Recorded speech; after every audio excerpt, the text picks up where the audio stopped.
Okay, let's talk about a promise made to a community that desperately needed safe, quality childcare. But as we're about to see, that promise was built on a pretty shaky foundation of questionable companies, messy legal battles, and what looks like a major betrayal of public trust. It wasn't that long ago that Katie Hudkins was being hailed as a hero for families in Port Orchard. This quote from the local paper really captures that excitement, right? She was this celebrated entrepreneur who just landed a huge state grant, and everyone saw her as the answer to this massive childcare shortage. And this was the prize, $450,000. We're talking taxpayer money. And the goal? To take this giant 30,000 square foot building and turn it into a childcare paradise, a real solution for what's called a childcare desert. It was a big public investment for a critical community problem. But then, poof, the whole thing just collapsed. The doors to that brand new facility, they never even opened. The official story was that the building was unsafe, so unsafe that heating units were literally falling through the roof. And just like that, all that hope for the community just evaporated. And this right here, this is really the heart of the mystery. The project is dead, the building sits empty, and the company that got nearly $500,000 of our money, Treetop Village Kids, Inc., is now officially delinquent, according to the state. So where did the money go? That is the $500,000 question, isn't it? And to figure that out, we've got to look beyond this one failed project and zoom out to a much bigger and honestly more troubling pattern of how they do business. Take a look at the Hudkins business portfolio. It is, well, it's a chaotic mix. You've got the delinquent childcare company that got the grant, a construction company that had to be brought back from the dead, a landscaping business that was just dissolved by the state, and then a couple of active restaurants and bars. This isn't just a diverse portfolio, it really paints a picture of instability. And here's where it gets really interesting. At the exact same time the Port Orchard childcare project was imploding, look at this. A sudden flurry of new businesses being created. A restaurant, another childcare center, a bar down on the coast in Ocean Shores. It kind of feels like as one massive door was slamming shut, they were busy opening up a bunch of others, far away from the community they'd just let down.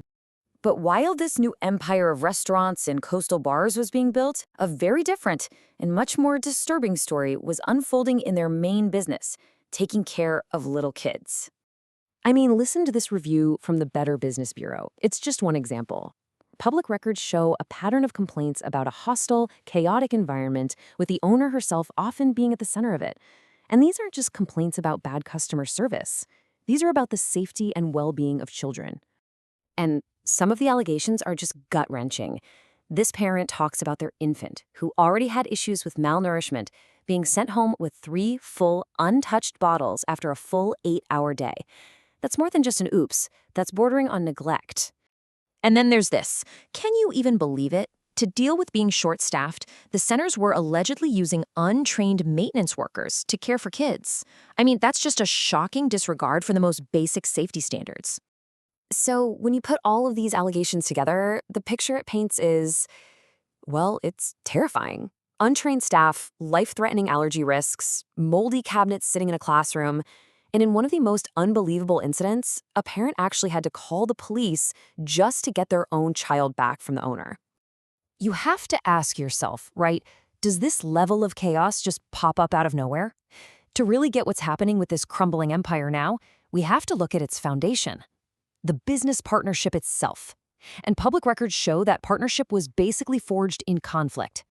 This slide really tells a story. Look at the shift here.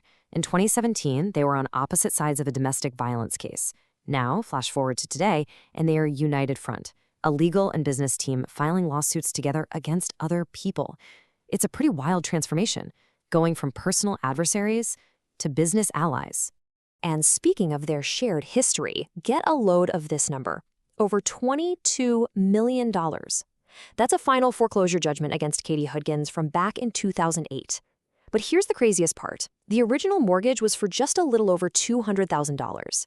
How a debt blows up by 100 times? Well, it points to a very long history of financial volatility. And it's a pattern that really seems to be repeating itself today. So now, all these different threads, the delinquent company, the missing grant money, the furious parents, that volatile partnership, they are all coming together and converging in one single legal proceeding that could blow this whole thing wide open. Yep, in early 2026, Patrick Hudkins filed for divorce. Now, this isn't just about their personal lives. This is the legal catalyst that could unravel their entire empire. Because this kind of divorce legally forces both of them to provide a complete and totally honest accounting of their finances. The curtain is about to be pulled back. And here's why this is such a game changer. The divorce process itself has the tools to unlock this whole mess. First, there's mandatory financial disclosure. No more hiding assets. Then, forensic accountants can legally trace exactly where that $450,000 went. Did it get funneled into the bar in Ocean Shores or that new restaurant? And on top of all that, a court-appointed official is now investigating the stability of their entire operation. So this isn't just a messy divorce anymore. This is really about accountability. What happens when promises that were funded by taxpayer money get broken? How do we protect the most vulnerable people in our communities from businesses that seem to operate in total chaos?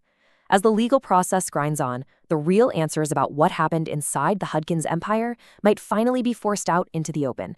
And you can bet the community that was promised so much will be watching.